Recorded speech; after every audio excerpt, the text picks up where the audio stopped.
You're listening to Subsound Radio. We bring you streaming and live broadcasting from the capital. This is the Alarpa Podcast.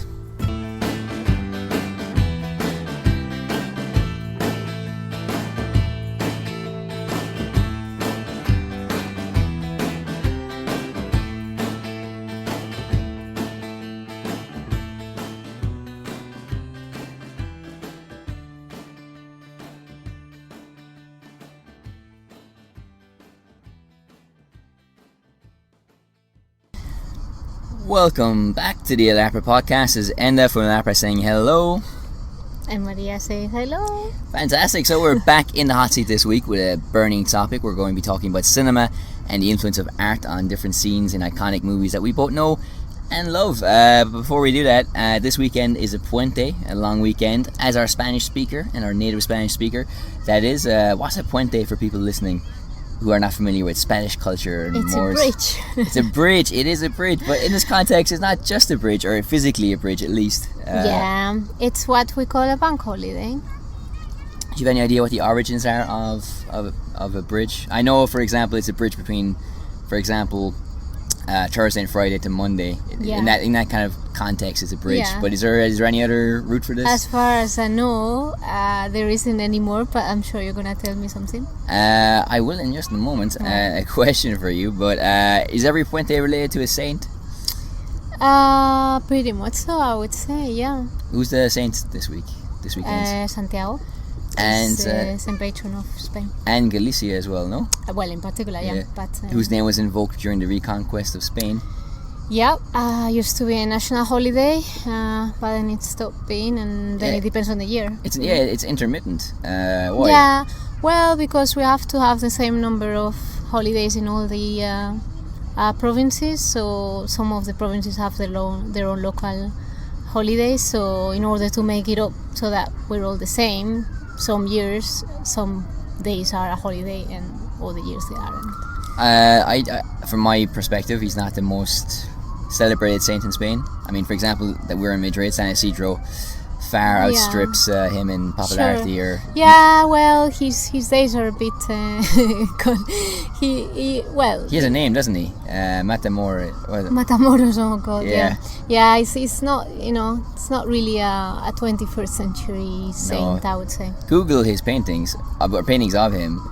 He's always wild-eyed on a horse. Gruesome, yeah, with kind of corpses of Moors at his in front of the horse, for example. Which I've heard that even 20 years ago, icons and pictures of this were quite common. But 20 years ago, a lot of things were common. And good taste and political correctness have caught up with them. Yeah, sadly. Thank God. So, I mean, I know at San Isidro in Madrid, for example, there are lots of special celebrations, but for this point, is it just Operation Salida, people leaving, or are there events, are there concerts, or even in Galicia, maybe, would they be celebrating it more? Well, yeah, I'm sure in Galicia there'll be both religious and, other sort of like slightly local fiestas, the same as we would do here for San Isidro, and I'm sure there'll be lots of things in Santiago de Compostela. Of course, yes, the famous Camino in Santiago de Compostela Church, which is Santiago season right now as well, isn't it? People are doing the trip. Yeah, of course. Mm-hmm. And I've heard, I was there before, the legend of the forest that's in Galicia. The saint died in the area of the forest, and the forest grew up around his body to keep it secret or keep it safe. Are you familiar with this story? Not really, no. Are you gonna tell us more? No, that's the extent. In a sense. I don't know if it's bollocks or if it's true, but we'll find out. Well, that brings to a close part 1. So see you in part 2.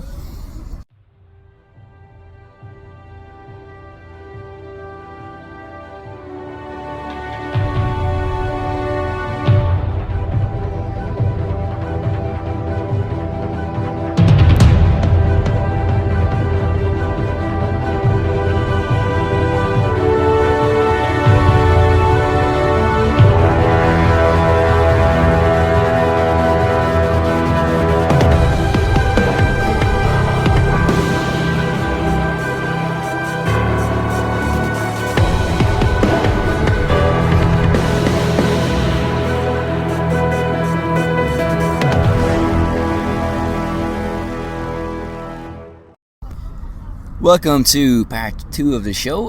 We'll be talking about a couple of things, primarily movies and the influence of artistic scenes on movies in Hollywood and outside of Hollywood, and also a little bit about our photo exhibition that we went to see last week as well. So we'll start, I suppose, where the meat is in this part, which would be the cinema and the art. So you've done your research, I've done my research. Is there any particular point that you'd like to start at? Well, I think this whole thing came up because, I think I originally read an article about how one particular painting had influenced a series of movies, and then obviously you have a lot more experience of, recording and films and stuff. And you pointed out that was quite a common thing, for directors to use paintings for like certain scenes, to frame certain scenes, and it's just something I'd never come across, so I thought we could do more research on it. Okay, and is there any movie in particular? There is a number of movies, but I think the one that was most striking for me, because I'd watched it, I watched it a long time ago, was Blade Runner, and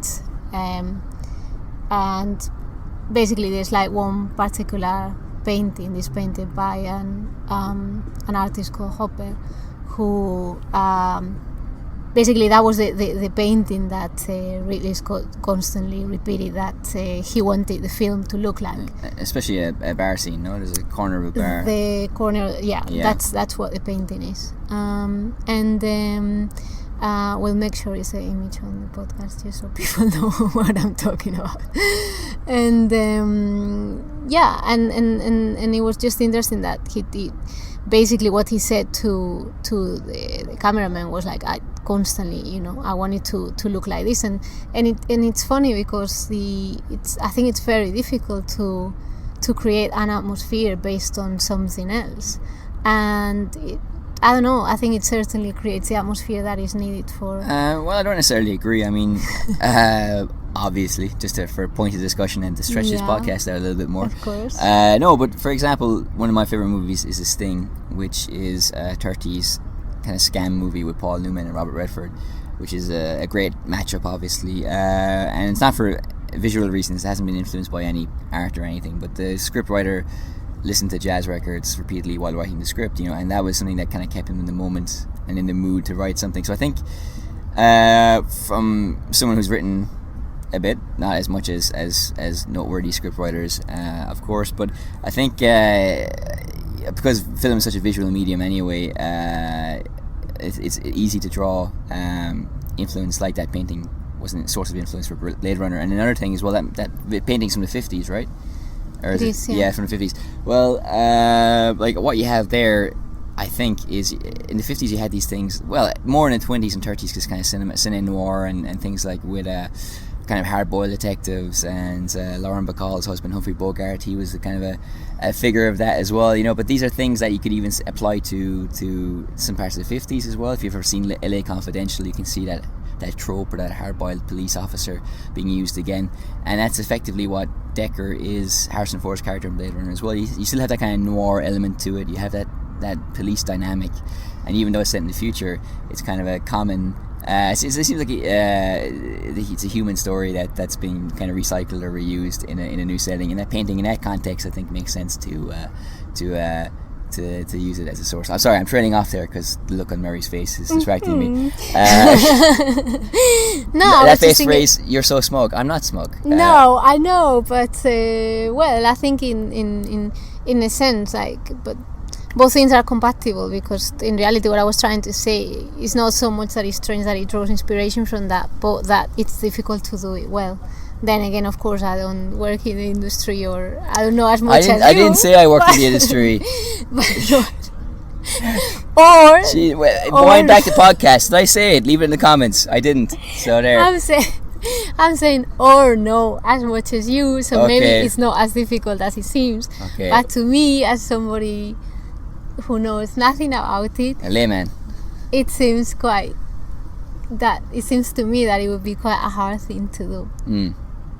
Well, I agree with you. Okay. Well, to an extent. you. But also, well, obviously, like, because there's so much written about movies, you can find when there has been an influence and when paintings have been directly applied to a scene, for example. But such is the visual language, again, I mean, just because in many ways there's so many things to draw about and to film about, but you see things being repeated over and over again. For example, there's a very famous scene in Heat where Robert De Niro's character is looking out the window.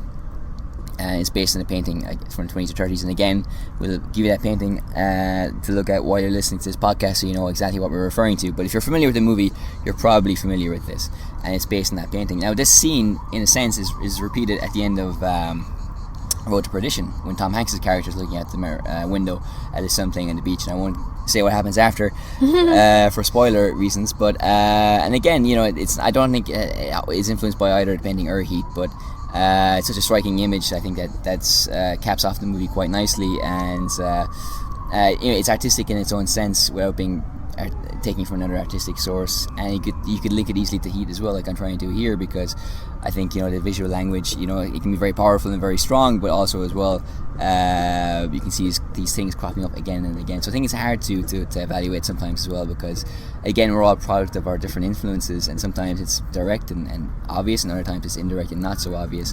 But when like a movie like Blade Runner has it so on the nose and so consciously taking from something, it does add an extra element and extra depth to it, because you know, it's like watching a movie that references other movies. You know, you're in on the joke, so to speak, or you enjoy knowing what they're referencing as well, and because he does it so well, it adds to the movie as well, and it kind of puts it deeper into popular culture, even though it would have been in popular culture anyway, such as the power of that particular film and the characters, and especially the script.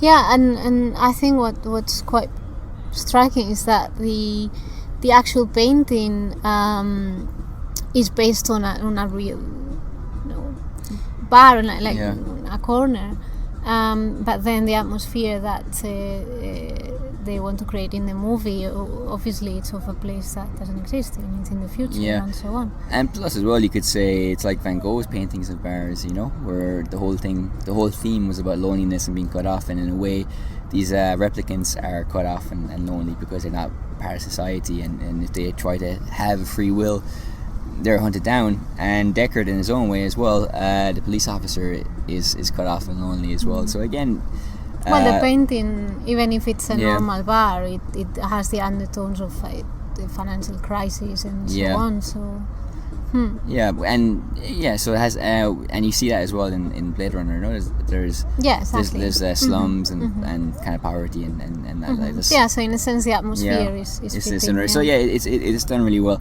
So okay, so that's Blade Runner. Check that to the list, unless you have anything extra to say. No, I don't. But now you're gonna tell us about something else.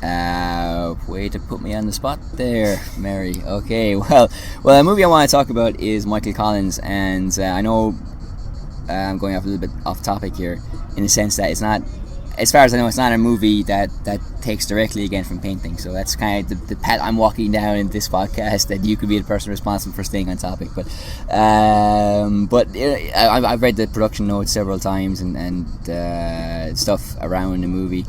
And I mean, visual, for lots of different reasons, I think it's a majestic movie. I'd urge anybody to watch it, and to watch it again if you've already seen it, because it's something that's truly a work of art in most of the scenes, if not all of the scenes, the way it's shot and filmed. The cinematography is also what I want to say generally, that, you know, a lot of great directors have great cinematographers that they work with continuously, you know. So if you know Spielberg, you know, he's going to use the same guy for his movies, for example, and they're not given enough credit, because they're the guys who are the artists in a sense, because they're the guys who add the texture and tone and lighting and the light to scenes that make them work, you know. I mean, if you look at Clint Eastwood's what's the name of the movie, the boxing one, with Hilary Swank, $1 Million Baby. $1 Million Baby. A lot of the early scenes, especially in his clubhouse, are kind of dark, and there's like light falling on portions of his face, you know. And you know, it's a beautifully textured scene, and the tones are just gorgeous in that particular sense. And again, look, I don't know if that's been taken from an artist, but it's so obvious, it's so easy to go back to Caravaggio and say, okay, there's like light being on show here, it's been played with, it's showing portions of faces, hiding other parts of faces, And if you're familiar with Caravaggio's life, it was full of like regret and crime almost, and obviously Clint Eastwood's character in that movie as well. There's no crime, but there's regret and kind of hard living on show as well. So cinematographers do a great job, and particularly the one in Michael Collins, because if you've ever seen it, I mean, there are a lot of scenes in night that are blue. It's just a blue lighting and lights in the distance. And I think it's a movie that is just beautiful to look at. And there's scenes as well where, for one part of the movie, Michael Collins is driving through Dublin during the Civil War, looking for his friend who's on the other side of the battle lines, and it captures a city at war at nighttime, and captures the emotion of the protagonist as well. And it's all from the direction the camera is pointing at, but also primarily to the lighting, and also as well at the end of the movie. Look, it's been out for over 20 years. If you don't know the end by now, shame on you. Spoiler coming. And he's a historical character. He gets shot. Okay, so he's dead. But the way they film it is like the green and the lushness of Kilmichael.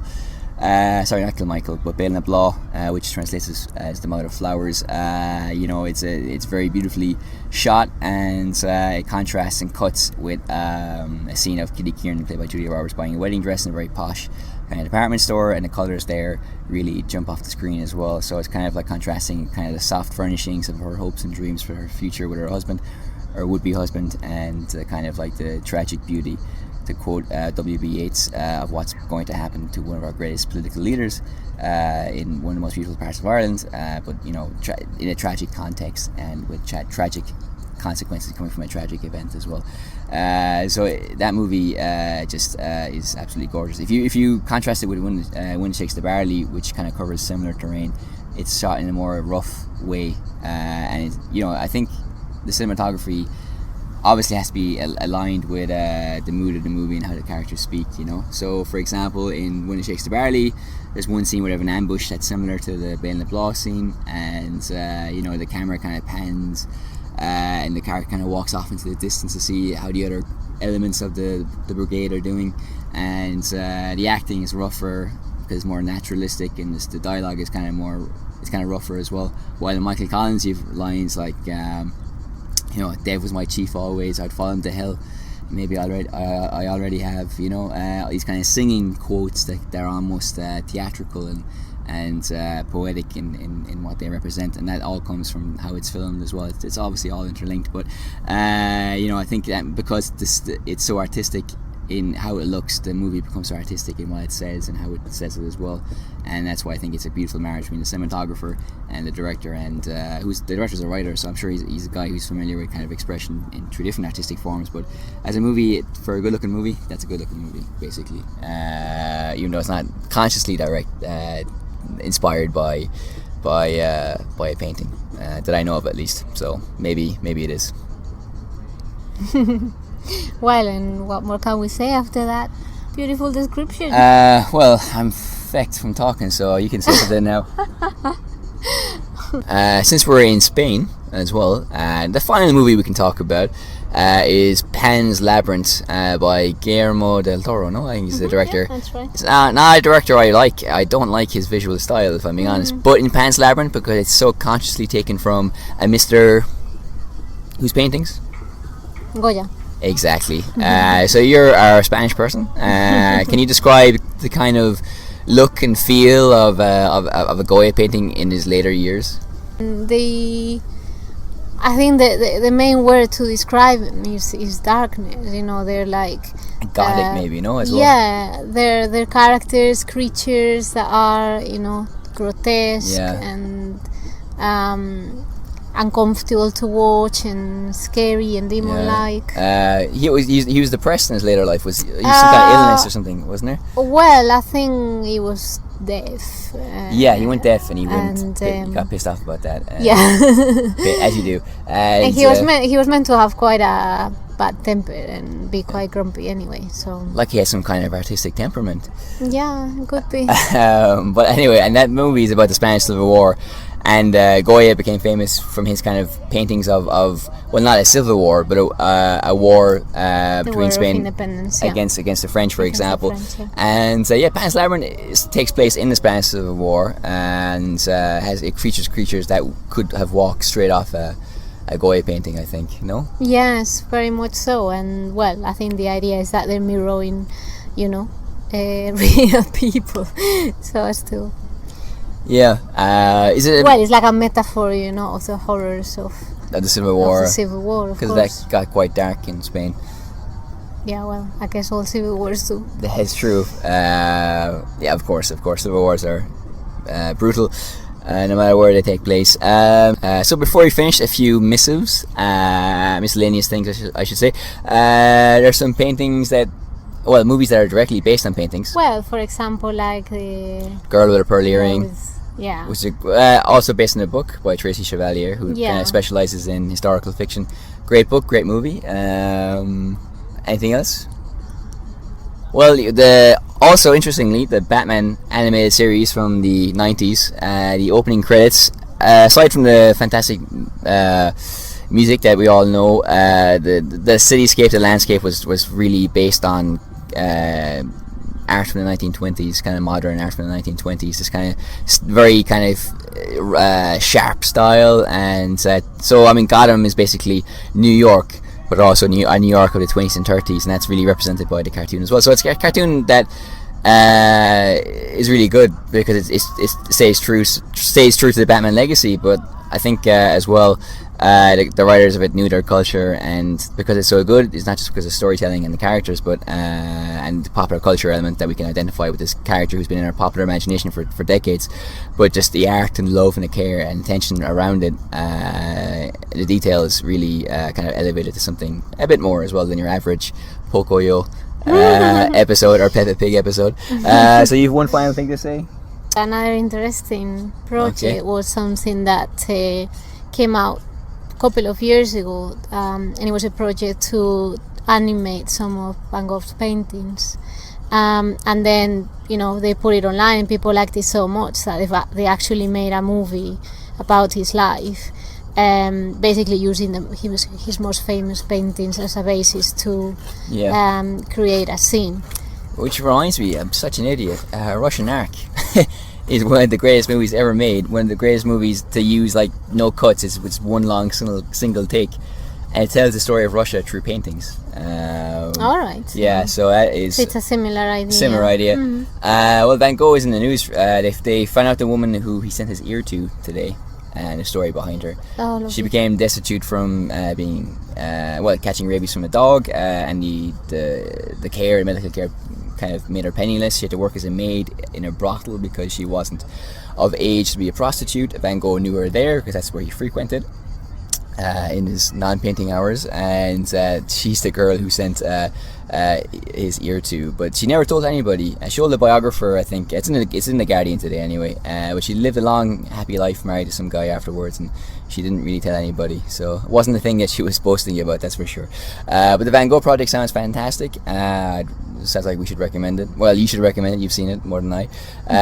Okay, so that wraps up our discussion about the movies and art.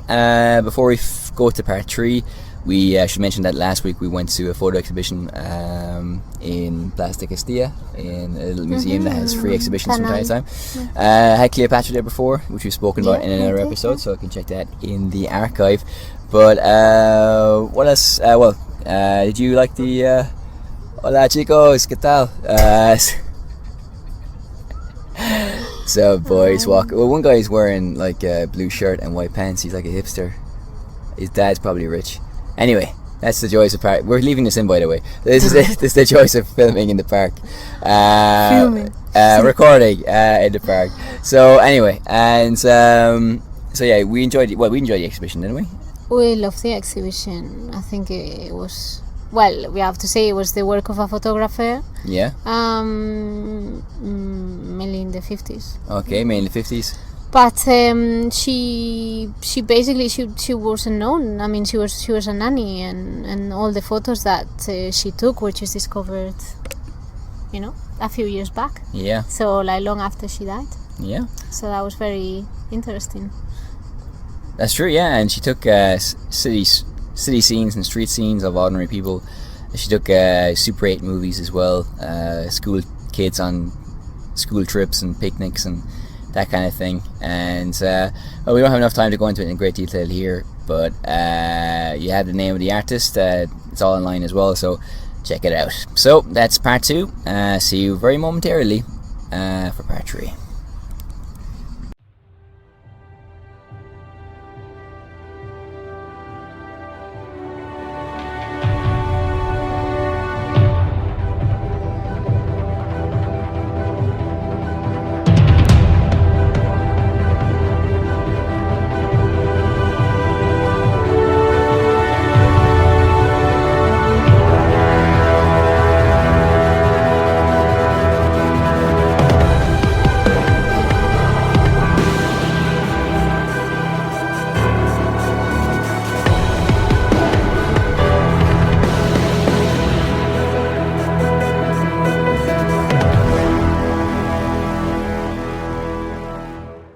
So that was the end of that conversation, and they might hear some youngsters playing their awful loud music in the background. Boo, I know. Young people and their music. So yeah, we this week on our website and our podcast hosting site, you'll be able to listen to this episode and our separate episode where we interviewed an Australian Pakistani poet, meaning we have one episode next week before the holiday hiatus. But other than that, I hope you have a fantastic Santiago weekend, wherever you go, if you stay in Madrid, or if you leave it, or if you're not in Spain, do something nice. It's the weekend, so it's a perfect excuse. Look at the phrasal verb resource. Look at the phrasal verb resource. Do indeed. And also we'll be doing more work to it over the coming weeks, so it's only going to get better and better. So thank you once again for listening to this podcast and joining us on this wonderful summer's day. July, what day is it today? July 20th or? Yeah, 21st, something. Whatever it is. It's a nice day, regardless of what the date is. So this is Enna from El Arpa saying goodbye. And Maria saying bye-bye. You're listening to Subsound Radio. We bring you streaming and live broadcasting from the capital. This is the El Arpa Podcast.